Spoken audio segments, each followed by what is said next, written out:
If you're looking at homes right now in the North Georgia or Western North Carolina mountains, you've probably hit the classic fork in the road.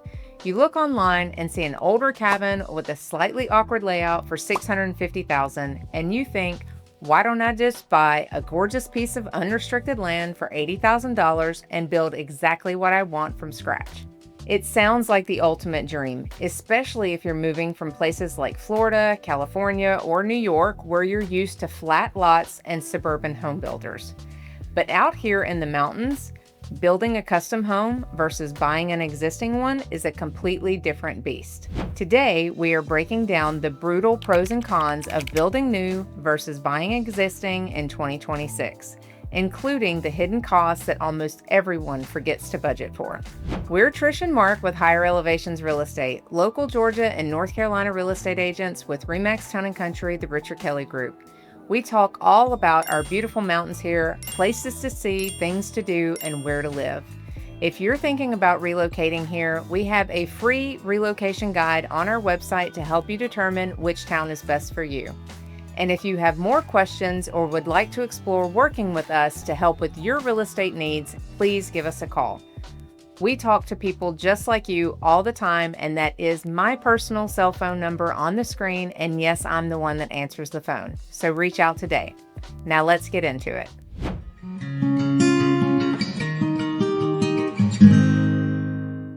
Let's start with building new. The pros are obvious. You get the exact view you want, framed perfectly by the exact windows you choose. Modern custom builds out here in Blue Ridge or Hayesville feature open concepts, massive windows, energy efficient insulation, and zero immediate maintenance. You're not inheriting someone else's 30-year-old structural headache, but here is the major con, and it's what I like to call dirt illusion. When you buy a piece of mountain land, you aren't just paying for the dirt. In a suburban development, the developer clears the lot and runs the utilities. In the mountains, you are the developer. Right now, in 2026, custom mountain construction in our area is averaging anywhere from $220 to over $350 per square foot, depending on finishes. But before a single piece of framing goes up, you have site prep costs. You have to carve a driveway up a steep ridge, clear trees, and potentially blast through solid Georgia granite. If the soil doesn't perk perfectly during a perk test, your basic $10,000 septic system can easily turn into an engineered system costing $25,000. Want power? If the nearest utility pole is a quarter mile down the mountain, running underground power lines to your build site can cost thousands extra. Not to mention, if you end up with land that has a steep slope, there's no telling how much you're going to spend in foundation costs just to be able to build the home. The takeaway? Building gives you your dream layout, but you have to be comfortable with a 9 to 12 month timeline, longer if you consider finding the right piece of land and a budget that will fluctuate. Now, let's look at the alternative. Buying an existing cabin in towns like Blairsville or Hiawassee. What's the biggest pro here? Instant gratification and predictability. You walk into the house, look out the living room window, and you see the exact view you're paying for. There's no guessing game about how the high trees will grow or if a neighbor will block your ridgeline. The utilities are done, the driveway has already survived 5 winters, and you can close in 30 days and start enjoying the mountain lifestyle.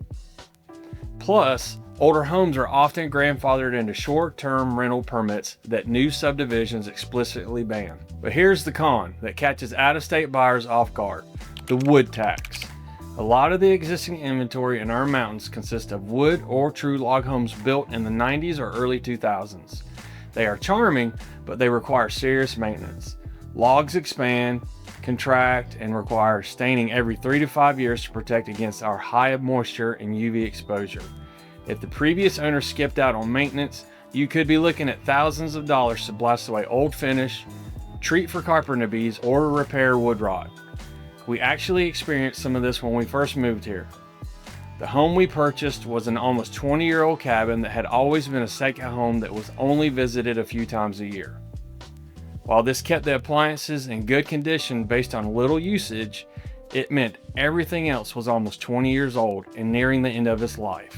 We had to replace the roof and HVAC systems and eventually all of the kitchen appliances, but one of the things that we had to immediately do was stain the house.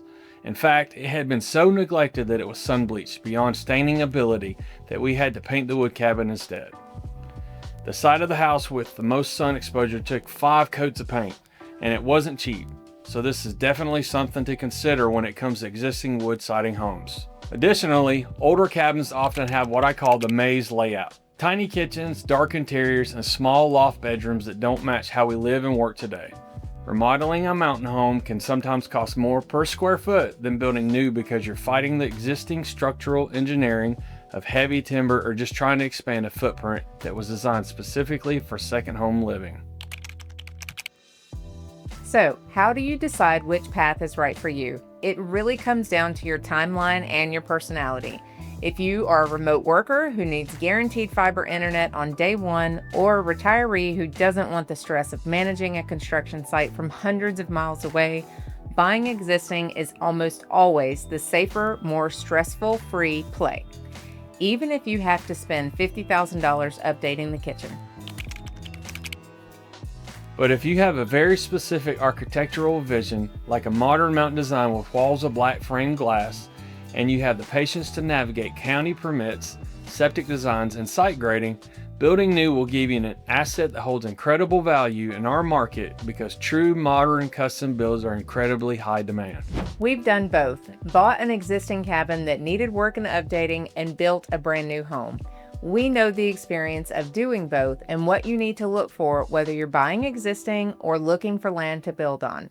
And after working with many clients relocating to the area, we also know how time-consuming and sometimes frustrating the process can be on both sides of the coin. We have many people contact us that are trying to decide between building and buying existing, and a lot of the time, many decide to go the route of buying existing because finding the right piece of land proves to be much harder than they thought it would be. Whether you want to find a hidden gem already on the market in western North Carolina or you want to walk a piece of raw land in North Georgia to see if it's actually buildable, that's exactly what we're going to do here every day at Higher Elevations Real Estate. We're here to help. You just got to reach out to us. Don't forget to check our website for that free relocation guide. Drop us a comment below. Would you rather build your own custom retreat or buy an existing cabin and start living the mountain life tomorrow? Don't forget to hit subscribe for more honest, boots on the ground looks at what it's actually like to relocate to the mountains, and we'll see you in the next video.